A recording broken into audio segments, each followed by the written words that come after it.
What is up, my lovely people in Blue Tablet land? So for today's video, guys, I'm going to be drawing y'all Frankenstein. And if that's something you guys are interested in and would like to follow along, stick around and let's get started. So the first thing I'm going to start out by drawing is his eye. And he's kind of got like these droopy looking eyes that almost look like he's half asleep and half awake. So I think that kind of definitely adds to the spice and cool aspect of his character. I kind of wanted to make his eyes nice and big and definitely have that nice Halloween creepy kind of mysterious look to him. So I'm going to start out with the second eye now and then just follow along with what I did with the first eye. And to draw this, it's just pretty much just using simple shapes that kind of almost looks like a little pocket. And then we have this big old arch that makes his second eye. Sometimes I always wonder when it comes to these Halloween themed creatures as to their origin. So I was kind of looking up on Google before I started recording this video, and there's a whole lot of mixed information out there as to where he actually originated from. For the longest time, I actually thought he was part of the Addams Family cartoon and show. But when I was reading up on an article, it actually said that he was the butler that was on the show was actually modeled after Frankenstein, which is why he kind of has his looks in the way of the look of the face cut, the hairstyle, and then how he's got these almost like what do you want to call it, these antenna looking things that stick out on either side of his head. So that's something that I found out, knew about it. So I just thought I'd share that with you guys. And obviously, if you want to find out more about it, you can always hop on over to Google and just type along. And it's amazing what you'll find about these different characters. I think also the thing that he definitely has that is similar to him is his color is definitely shared with the Amazing Hulk. Because they both are that nice, slime almost looking green. So I think that kind of adds to the look and feel and power of their character. So as I was continuing to do the line art for this illustration, the first three illustrations that I did, I kind of used the studio pen, which is the brush I like to use of choice because of its pressure sensitivity and where you can get some nice thin lines, and then if you push down on it you get the thicker lines. So instead I decided to use, I believe it was the art marker. And what's cool about this one is it almost makes it look like you were drawing it with a big pen, because I think even if you push down on it, it doesn't really change the thickness of the line.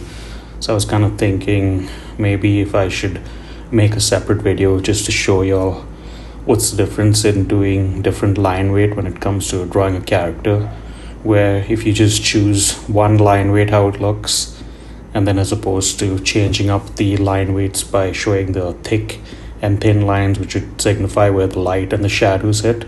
I think that would be for an interesting video.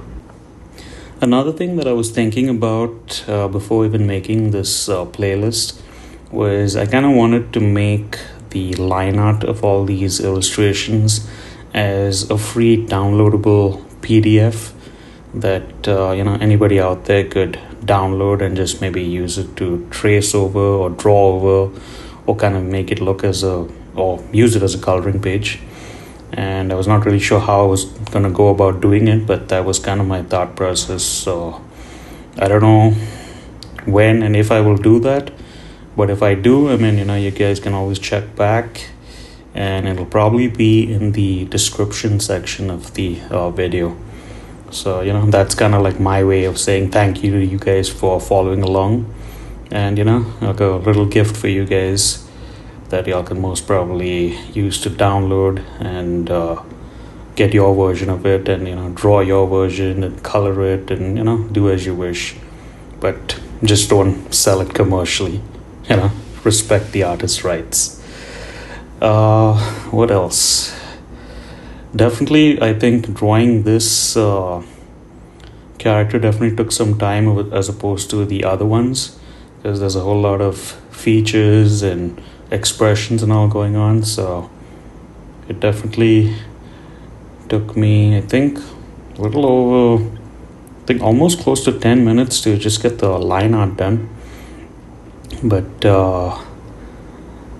I think at the end of it all, it's all worth it, because it's helping new followers and new artists and all, have something of a fun project to follow along for Halloween, and something that they can do at their own pace. So hopefully this helps people out there, and you'll kind of have fun with the whole playlist and all the other characters and other Halloween themed props that I would like to draw for you guys. Another one thing I would definitely like to add to any new artists that are looking to make a YouTube channel and are considering maybe making a playlist like this as something that they would like to add to their channel, definitely plan ahead and don't wait till the last minute. Because as I said in I don't know if I've said it in the first 2 or 3 videos, or maybe in one of them, that my plan was to do this playlist for a little while. And the mistake what I did is I should have probably started drawing this a few months ahead, so it wouldn't look too overwhelming to draw all of these in the next 31 days. But you learn from doing something, and I hope that I'm able to stick it out and get the videos out to you as planned, as one day at a time. But definitely try to get the art started and plan for the videos and do them ahead of time, so that way it doesn't get so overwhelming. I mean, yes, right now what I'm doing is I pretty much start one video, and then I have it edited and ready before, I think, the following day by mid-afternoon, and then I kind of get the thumbnail and all ready, so that way, and I'm able to have it scheduled, so when I do, or when the video does come out, I'm already working on the one that's going to be coming out next. So that's been my process. I mean, so far it's been good, and I think I don't want to get into too much detail when it comes to these characters, because I think then it would just become a big mess. That is not my plan. So I wanted to keep these creatures, and whether it be this one or the other ones that I have planned, as fairly simple as possible. And I mean, you don't really have to keep up with my pace. I mean, you can always slow down the video or pause it or stop it even to get to what I'm at or where I'm at in the video. And if it doesn't come out as planned, I mean, don't worry about it. You can just start over fresh, and you can either draw it in your own drawing book or an A4 size paper. So it doesn't really matter, because I mean, it's just for fun and just something that I wanted to do for you guys, or for all the people that are subscribed to my channel. And I really thank you for being here, because as I said, this is one of my 2 channels, and on this one I kind of wanted to just use this to share my skills. So for this part, for the colors, I stuck with I want to call it the Hulk green, and I think the green definitely adds to the the power of this character. And I think that's mostly because, I mean, when I look at this green, I always think of the Hulk. Frankenstein is definitely in my thought process when I'm thinking about this color, but moreover, it always comes back to the Hulk and having that sheer power of of what he has as his traits, I guess. So for his hair, I just chose this. It's not really a dark gray, but it's almost like a darker shade of this green, and that's what I was trying to keep it all within the realm of this green color, so that that way the character wouldn't get too psychedelic looking. And then for his eyes, I just chose this not so much like a lemon yellow, but almost like a darker shade of lemon yellow, I guess. I mean, I don't know what the exact color is. And then use this bluish color for his coat. And then have that little patch. I think I want to go with some orange. Well, for the buttons, obviously. But, again, as I said, these colors are just my choice. You can pretty much use whatever you want.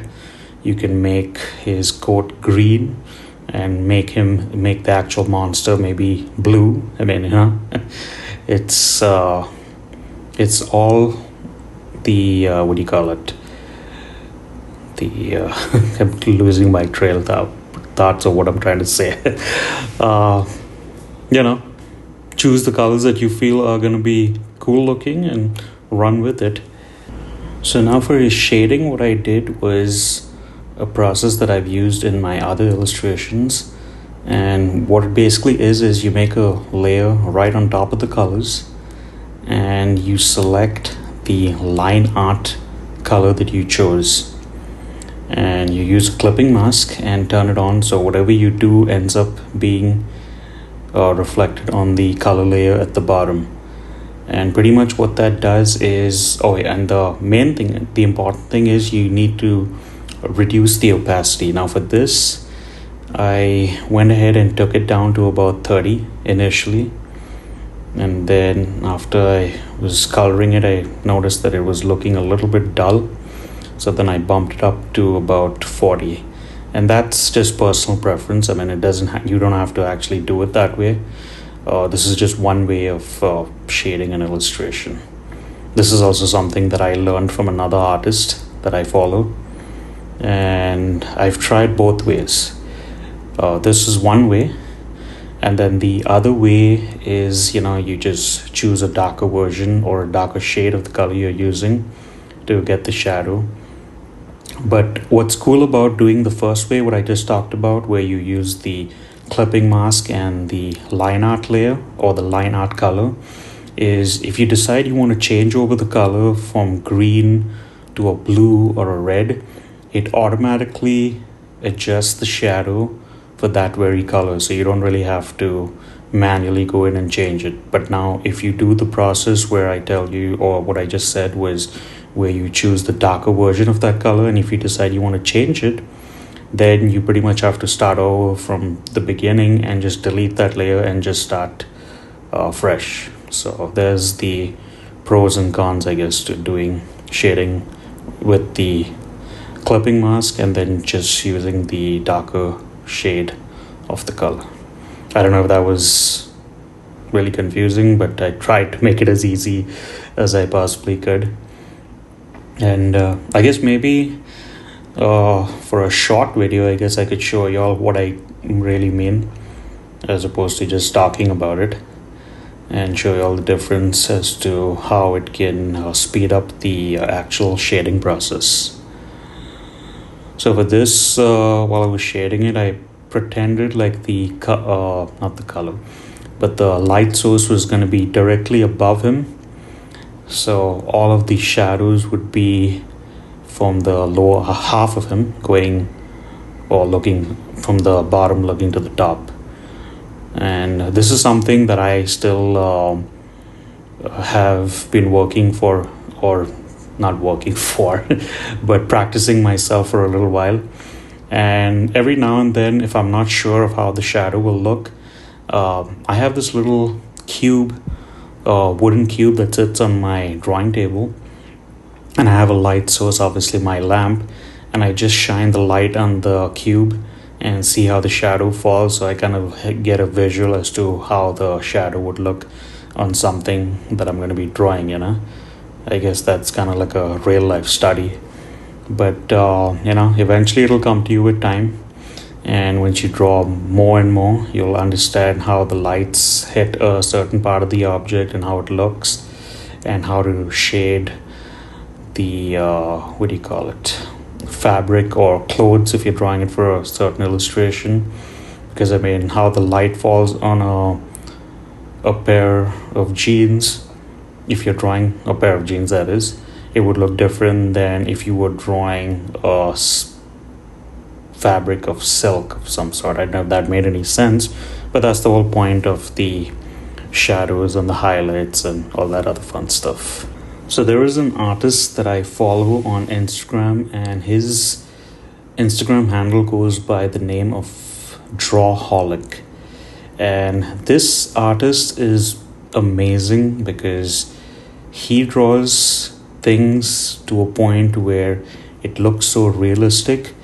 And if you're wondering why I'm talking about that all of a sudden, is because we're talking about the whole thing of shadowing and all that. But pretty much, I think the first video that I ever seen of his, I think it was a reel, and I think it was for the Pennywise clown. And it's the part of the pose that he did draw was one of those creepy looking smiles that Pennywise has. And I think it's probably right about the point where he's gonna I'm trying to remember if it is in the first season, not first season, first part of the movie or the second, but where he's got this really, really creepy smile, where he's got his really wide looking smile, and he's got those sharp teeth showing. And when you look at the actual clown, it's different. But then when you see the illustration, and a drawn out version of it is beautiful, because the use of color and highlights and how he actually illustrates it is just mind-blowing, because I mean, it's amazing to see how a level of one artist can be so realistic. I mean, it almost makes you think that, I think honestly, if you were to do like a digital printout of that image and just kind of like maybe like in a life-size version and put it by a window, somebody would actually think that Pennywise would be standing outside their window. And that's how realistic this artist does his art. So to all of the new artists that are following along, or if this is your first time on my channel, I mean, the reason why I was talking about Pennywise and the whole illustration and that artist doing the drawings and at his skill level is not to discourage anybody, because art, just like any skill, is something that takes time.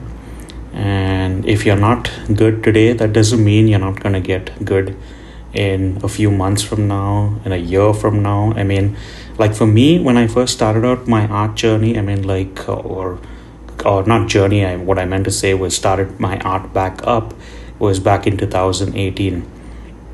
And prior to that, I just stopped my art altogether. I mean, I was just not drawing. And it's not because I didn't want to draw. It's just that at the point of my life where I was and things that were going on, I kind of almost didn't have the what do you call it, the stamina or the strength, I guess, to sit down after I was done with the shower to actually maybe relax and just draw. And I think it was the work that I was doing was just tiring me the heck out. And what I would end up doing is just having a shower, eating, and then just falling asleep, and it was just like a redundant cycle. And on the days that I was off, I had other things that had to be done, like maybe take my kids to a doctor's appointment, or do some things on the to-do list that kept getting pushed back. But coming back to what I was saying is, drawing is something that you have to keep practicing. And eventually and over time, you will see small improvements, and then the small improvements become bigger improvements. And that's pretty much how I've been learning and teaching myself over the years. And following back or reminding back to what I was just saying, in 2018, when I started my art back up, I looked at my first sketches and I was like, man, these stink. But I mean, that didn't keep me stopped, or I didn't like just quit and say like, okay, you know what, I'm not gonna draw anymore. It just made me motivated to keep improving myself, and that's something you gotta do. And it doesn't matter what you draw. I mean, like now for this, you know it's always amazing when these stupid ass alarms go off when you're trying to record something. Gosh, every time I decide to make one of these art illustration videos, whether it be for this channel or my other channel, I always have this kind of like a visual, or not visual, but kind of like a mental checklist of things that I need to do.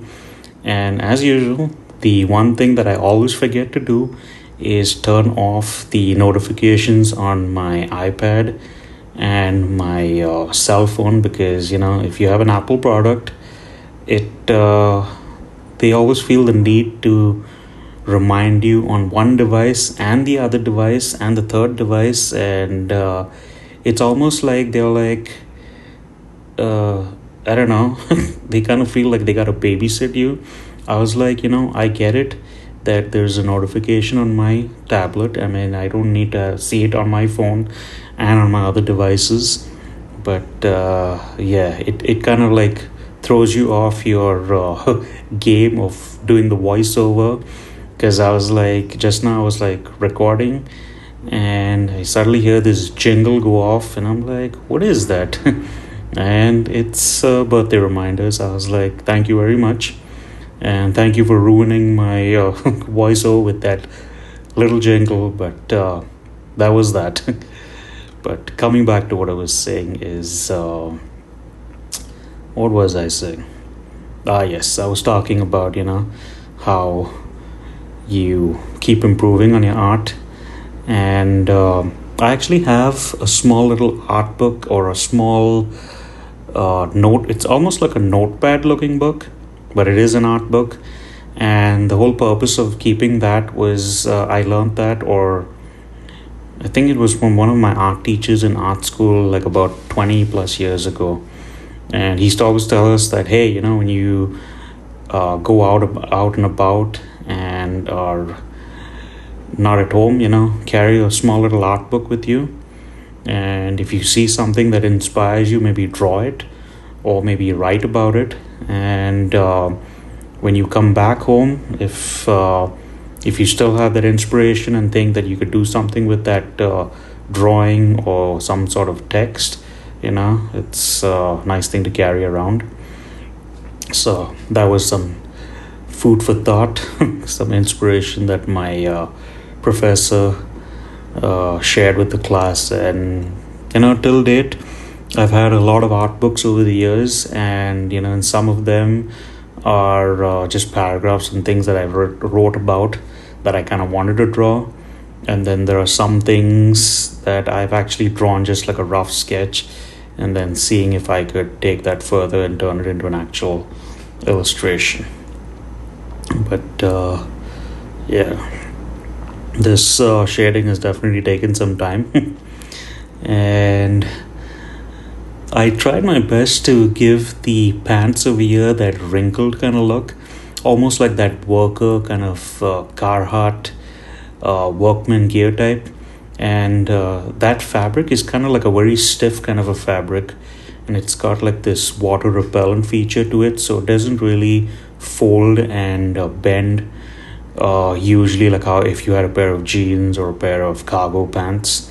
So that's what I was trying to replicate with the creases and the the folds in the fabric over here, which I think it came out good. I mean, for a teaching video or a tutorial video, I think it's not bad, I guess. But if you guys do better, I mean, by all means, feel free to share it on my Instagram and tag me in it, because I would love to see what you guys draw. It's always fun to see a comment from somebody from the channel and showing me what they've drawn.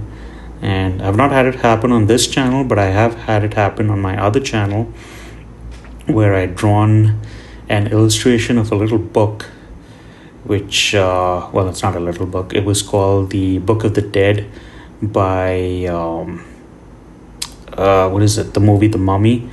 And I think one of my friend's daughters happened to draw it for her art class, so she kind of shared it with me, and it was kind of cool to see how somebody actually did my version of my art, and actually getting to see that. It's kind of cool, when you see people following along and having fun. So that's all what it's all about.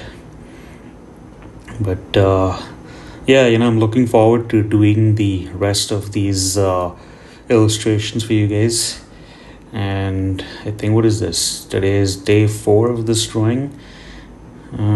I think it is. I'm gonna have to check, because right now where I'm at, it's almost 11:40 in the night, and I'm pretty sure my family members are looking to go and get some shut-eye. So I was kind of telling my wife over a text message that that I'm recording these videos, and I'm gonna try my best to keep at it and get this video up and ready for, I think, tomorrow evening. But I hope you guys have enjoyed this series so far up until now, and I hope you all will stick around and follow for the rest of the characters and props that I have lined up for you guys to draw. And this has definitely been a fun thing to do, because I kind of keep track of my process and see how things are going and how my characters are kind of stacking up and looking like, from day 1, which I think was the spider, and then I think the second one was a ghost, and then the third was a pumpkin, and this one would be number 4, the Mr. Frankenstein. And I kind of, when I was putting this but the list of things that I wanted to draw, I kind of wanted to keep it unique. And my wife was actually suggesting that I draw Wednesday, and I don't know, that's something I'm considering doing. And let's see, I'll see how it comes out, and trying to decide which one I want to bump off the list and put Wednesday as one of the drawing characters. So hopefully it comes out as I planned, and I guess we'll see how it goes, I guess. So for the highlights over here, what I did was I just made another clipping mask layer, and then I chose the white color, and then I turned down the opacity to about 80. And what that does is it does the exact same thing what I was telling you early on in the video, but this time it just does it with the highlights. And this is something I've never tried before, and this is my first time. So I think so far it looks good, and it actually gives a nice supple shade of illumination to the or the highlights, I guess, to the specific part of the illustration. And you can pretty much try it in any different color. I mean, I just chose white, so that way it would be universal. But I mean, if you can try it in blue, or you can try it in a red or a green or a yellow, and the thing that actually happens is you can actually see through the layers. So it almost gives it almost like as if the illustration was sitting under some light spectrum, and then the lights were actually shining on it. So this was definitely something cool that I liked how it came out. And let me know what you guys think about it in the comments, if y'all like it, and maybe if y'all try it out in your version of the illustration, whether y'all do it on a tablet or in a drawing book, or however y'all choose to do it. But yeah, Mr. Frankenstein is coming about. I always wondered when I looked at his face what he possibly needed those steel or staples on his forehead for. I mean, like, was his brain kind of trying to escape, or even those little antenna looking things that come out from either side of his neck.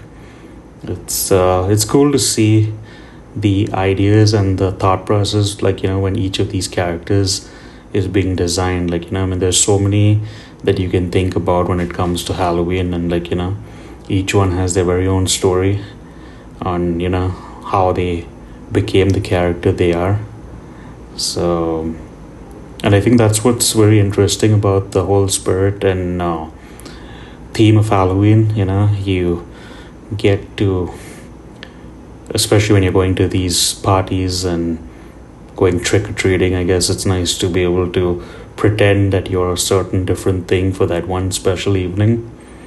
And I remember when I used to take my kids to their school, and they had something called trunk and treat or trick or treat.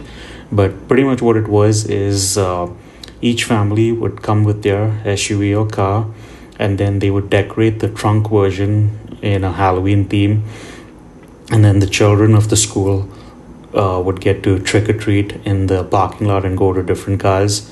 So I thought that was kind of a cool thing, and my kids used to always have fun with it, and I'm pretty sure all the other kids that took part in it had their own fun time and all that. But yeah, good memories of Halloween.